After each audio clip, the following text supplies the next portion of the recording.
It's another daily vlog. Okay, so ito na nga, come spend another day with me. Maaga kami nagising dito sa Buscalan dahil magbabiyahe ulit kami, but this time papunta kami ng Sagada. May almost 30 minutes pa rin na lakad at buti na lang may bridge na. Noong papunta pa lang kami dito, hindi namin nakita yung view dahil gabi na. Pero tingnan nyo naman itong bridge nila. Nagkakakilabot kapag tumitingin sa baba, pero nawawala yung kaba dahil sa sobrang ganda ng view. Sumakay ulit kami ng van dahil may side trip kaming pupuntahan. Kahit sobrang sakit ng tiyan ko sa lamig, buti na lang hinilot ako ng kasama ko at naibsan yung sakit. Sobrang daming lakad sa trip namin na ito, halos everyday ata lagpas sa 5,000 steps. Birthday din pala nitong kasama ko na nasa likod. It's another birthday celebration na naman. At ito yung side trip na included sa tour namin, ang Nabingan Bridge na highest hanging bridge daw dito sa Philippines.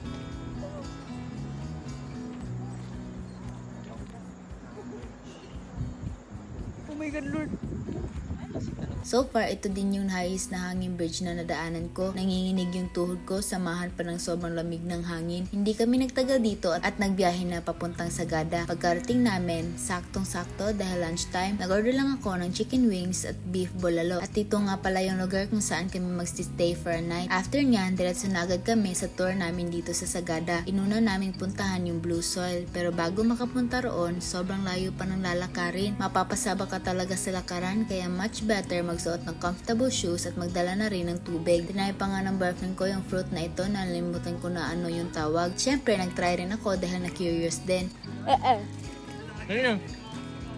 Tapos another lakad na naman. Nahit ko na naman yung 5,000 steps today at mukhang magiging 10,000 steps pa nga ito dahil marami pa kaming pupuntahan. At ito na nga, nakarating na kami sa Blue Soil. Blue nga talaga yung soil. Na-explain pa naman yung guide kung bakit ito blue, pero nalimutan ko na po talaga. After sa picture at videos, kumain muna kami ng snacks dahil may tinda naman silang hotdog, tempura, kwek-kwek, turon, halo-halo at iba pa. Syempre, hindi ako magpapahuli basta snacks na ang pag-uusapan. After dito, papunta naman kami sa Blue Lagoon. Sobrang ganda ng sumalubong sa amin. Sa sobrang ganda, natempa nga yung mga kasama ko na maligo. Pero ako, nasa gilid lang tamang picture dahil sobrang lamig nga ng tubig, baka sumakit na naman yung tiyan ko.